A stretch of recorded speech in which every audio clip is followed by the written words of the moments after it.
थाना सिविलन के इलाका में सिगरेट चोरी की एक अनोखी वारदात सामने आई है। सिगरेट महंगे ने भाई एक एक लैके गुजारा कर लीदा सी कचहरी ऐ बोझे हथ मारिया सिगरेट कोनी सन ਜਿਹੜੇ भाई पींदे ने मेरे नाल टुदन फरे जान बंदे ਉਹਨਾਂ ਨੂੰ ਅੱਗੋਂ ਮੱਤ ਹੋਵੇ ਕਿਸੇ ਦੀ ਇੱਜ਼ਤ ਨੂੰ ਹੱਥ ਨਹੀਂ ਪਾਣਾ।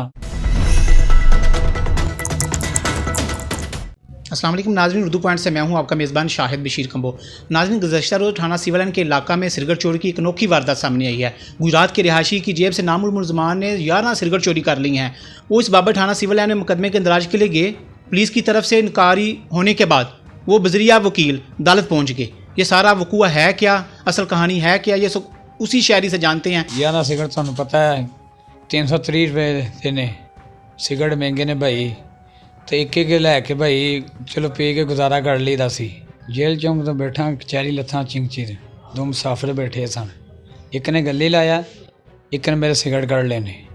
कचहरी ऐ बोझे हथ मारिया सिगरेट कोनी सन। थाने गया मैं भाई उन्हें मेरी गल कोनी सुनी, मजाक बना लिया। ठीक है पिस्त किया उन्हें तो भाई मैं आया भाई उमर कोल भाई वकील साहब कोल तो भाई उन्हें तो तरला किया भाई मेरा केस लवो तो भाई मैंने मुजरम भी चाहिए ने तो भाई मैंने सिगरेट भी वापस चाहिए ने तो भाई मेरा उन्होंने अगे भाई उम्र अगे होया भाई फड़े जान उन्होंने हथ वड्डे जान उन्होंने अगों मत होवे किसी की इज्जत नूं हथ नहीं पाना। रोज़ के कितने पी लेते हैं? भाई रोज़ के ने एक दफ़ा एक या दो अगे सस्ते सिगरेट से चलो बंदा ज़्यादा पी लेंदे सन। हुण भाई जो महंगे होए ने ना एक या दो सिगरेट उस तो ज़्यादा भाई नहीं पीन होंदे, क्यों लैन ही नहीं होंदे, एडे महंगे ने भाई बंदा खरीद ही नहीं सकता। मेरा तरला जेह्ड़े भाई पींदे ने उन्हां दा मेहरबानी करके मेरे नाल खलोन, सहारा बनन, मेरे नाल टुदन तो भाई वो फरे जान बंदे, उन्होंने सजा हो भाई। अगर मुलजमान आपके सामने आ जाएं तो क्या उनको पहचान लेंगे कौन है? जी भाई इंशाल्लाह पहचान जाएंगे। अगर आप जब आपके साथ यानी ये वकूआ पेश आया उसके बाद आप थाना सिविलन गए हैं तो पुलिस वाले क्या कहते थे? भाई उसने मेरी बात नहीं सुनी भाई, मजाक डालना शुरू कर दिया भाई। बिस गया मैं चला आया उधर से भाई अम्बस से बात की। भाई अम्बस को मैंने बोला भाई ये मेरा केस लें तो मेहरबानी करें मेरा हल करें तो मुझे इंसाफ चाहिए। कभी इस तरह हुआ है कि आपने पहले कभी किसी यार दोस्त को फ्री में सिगरेट दिया हो कोई? भाई इस वक्त कोई भी नहीं दिंदा भाई, सिगरेट ही से एक सहारा सी तो भाई वो भी गुम हो गए ने, बंदा किदे सहारे रहे।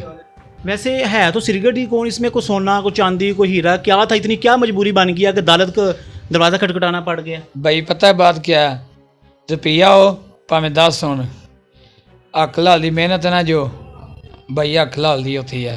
जो एक 11 सिगरेट है ना और 330 रुपए दे ने तो भाई अख लाल दी मेहनत जी है ना अख लाल दी होंदी है। इस वास्ते बड़ियां मेहनतां नाल कमाए होंदे ने। 1 रुपया भी लै जाए ना कोई तो भाई बड़ा दुख हुंदा वे। ऐसे आपको चोरी का इल्म कैसे हो गया था? चिंग से उतरने के बाद हो गया था या कोई हो सकता आपने किसी को दे दिए हो, कोई याद करें? नहीं भाई, जब मैं चिंगी में बैठा था ना सिगरेट मेरे बोझे में थे तो जब मैं नीचे उतरा हूँ ना बोझे में हाथ डाला तो नहीं थे। नहीं, आपने बड़ा फिगर बड़ा रखा हुआ कि 11 सिगरेट थे तो क्या आपको गिन के रखे हुए थे या वैसे ही अंदाज़ा था 10 11 होंगे? नहीं भाई मैंने गिन के रखे हुए थे, मुझे पता था इतने थे। ये पटिशनर है ये कल आया पास तो थाना लेके गया एप्लीकेशन, लेकिन उन्होंने डिनाई कर दिया लेने से।